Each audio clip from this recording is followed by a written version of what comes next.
trying to help, loosen the gap between seasons. So we'll see how that goes this year. I'm hoping that there will be a season 5 and that we'll be able to come out sooner, maybe. Who knows about that? That'll be that's in the hands of other people, but I'm confident that we'll do well.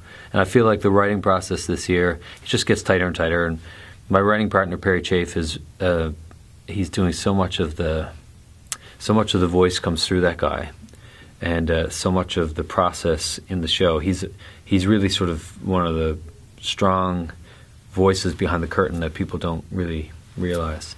But all the T-shirt slogans, all the things that sort of the one-liners that drag you in, and people are repeating and tweeting. Most of those are either his or a version of his that I've stolen and rewritten. So.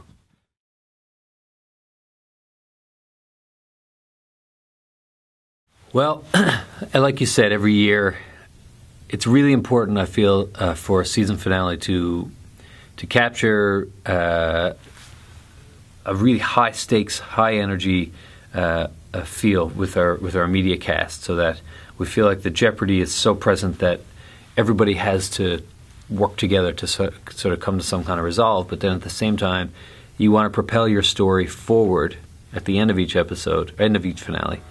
You want to propel it forward so that the audience is excited about what's to come.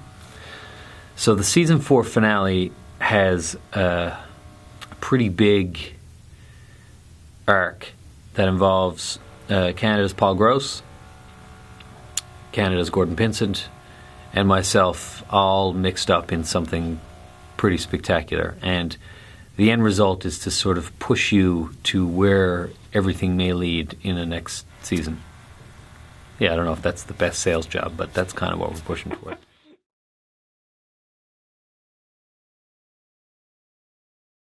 We're developing that anyway, so we have to develop the scripts regardless of how the order works. But so we're heavy into the writing of that season, the theoretical season, and it goes somewhere crazy. That's all I can say. It goes somewhere crazy. And you want to keep taking risks every year, and you don't want to set people up for something and then let them down. That's something that I take very seriously, so that you don't want to betray your characters. You don't want to betray your audience, but you have to keep things alive and keep taking risks. So each year we try a different take on the tone of the show. We take different tests so that it's always fresh and it's always new in some way while still being consistent. You know what I mean? So one year we'll try, maybe we'll make a touch more serious in our A-plots. And season 3, we were like, well, maybe we can sort of loosen up those A-plots and make sure that the crimes are just a little bit more sillier. And in season 4, how do we marry both those things a little more so that the plots are high stakes, very serious, but keep the tone and the comedy? Season 5, everybody knows our characters at this stage. Everyone's invested in them, and now you have to start tearing down walls and sort of breaking things open and playing with convention. And it's pretty exciting what's going to happen.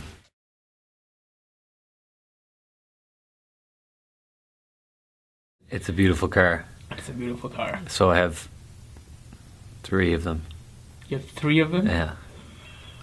We have 3 of them. All right, book the ticket. Let's go. Yeah.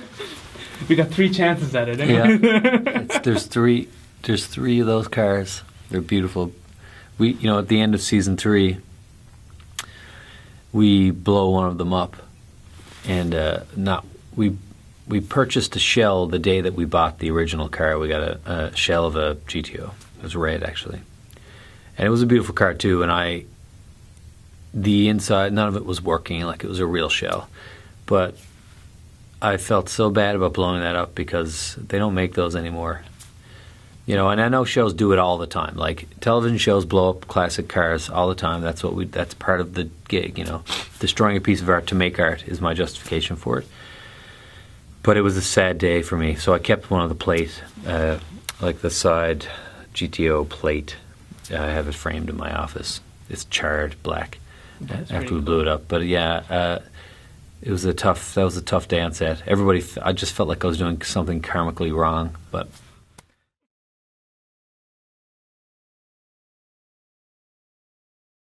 Yeah, I mean, to be honest, On My Way to a Business Degree is very generous.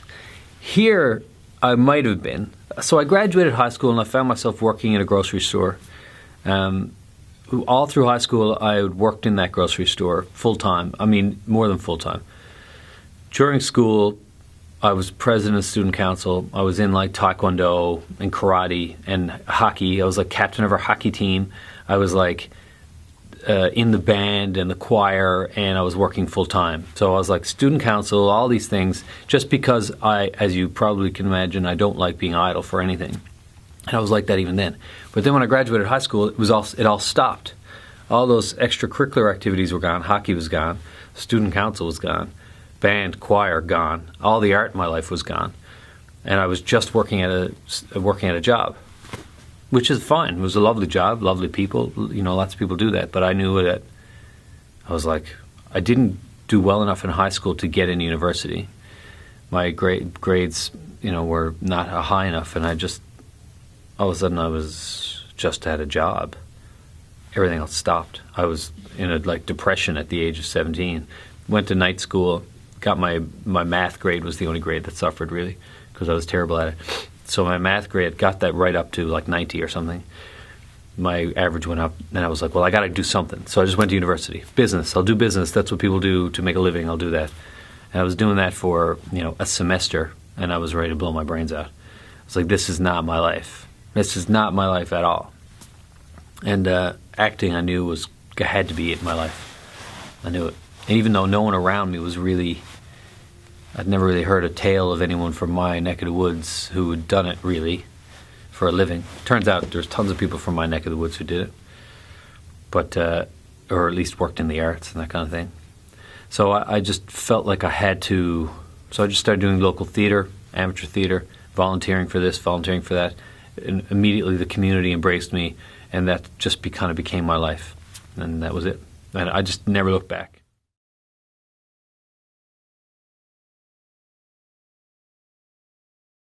Phil and I were 24 or something. He might be a year younger than me. I can't remember. I like saying that he is, just in case he's not.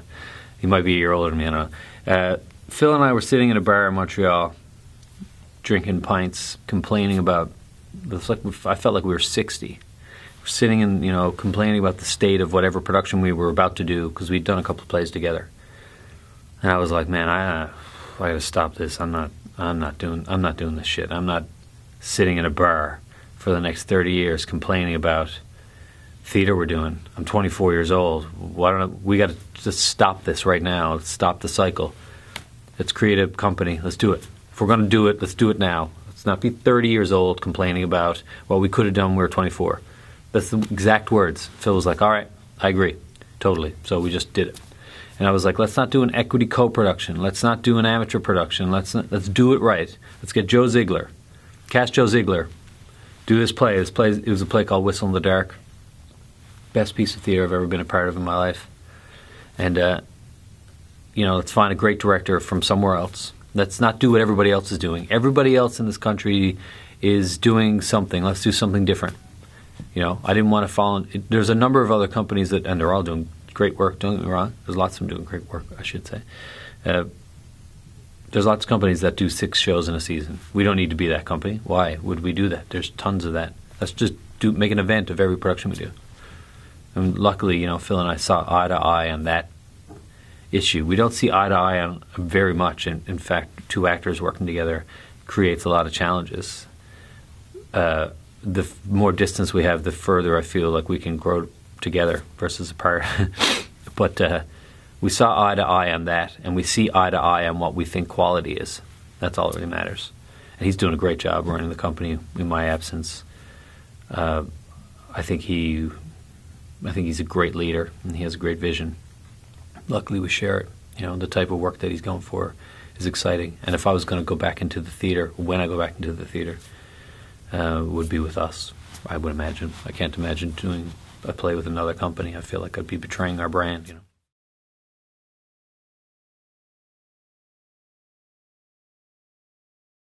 What's your hour or 2 hours of your time?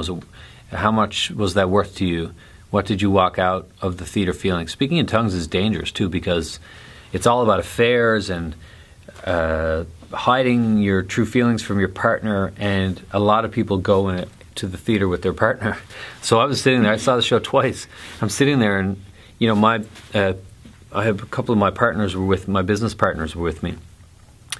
Luckily, everybody around me is very secure. Like there was my assistant and the head of our business affairs and our development are about to get married. They loved it because they're confident in their relationship. I would be happy with it. My other partners loved it because they're all fine in their relationships. But there's someone who's done that last night who's now watching it, and they're sitting next to their husband or wife going, oh, my God. That's my favorite thing about doing theater is you can really mess with people's comfort levels. You can really sort of challenge people in what their real beliefs are. And my goal is that you open someone's worldview this much, made them think about things this differently in one way or another. That, for me, is important theater. Then you've done something. It's not just entertainment, and it's not just shock value. You need to sort of take people in, make them rethink how they think about things, hopefully for the greater good.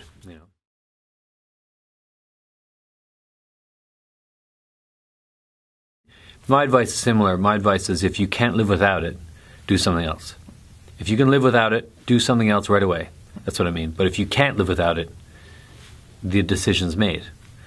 Because it's a horrible, vile industry in some ways, and a lot of broken hearts, and it's not the same success story for everybody.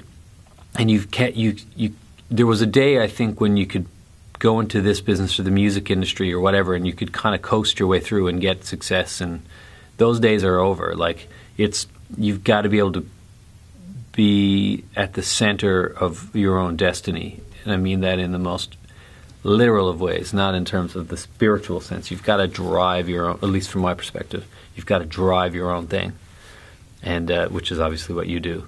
And no one will hand anything to you in any industry. No, when I go to Los Angeles or whatever, it's the same there. You've got to be a part of your own story. You've got to propel that engine. Propel that engine is kind of a mixed metaphor, but you know what I mean.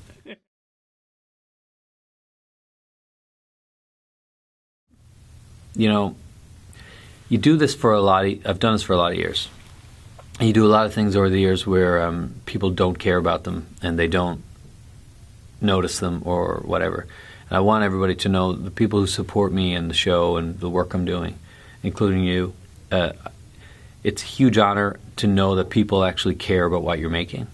And I'll never, ever take that for granted. You can't ever take it for granted. The minute you do, I think you're dead. Like there's something dead inside you, or you've got a delusion about yourself that is extremely damaging. So I just am very thankful to everybody. And keep tweeting me and asking me questions, and whenever I possibly can.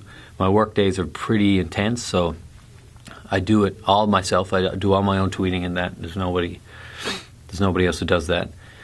I get back to people as much as I possibly can, and I just thank you all for the support.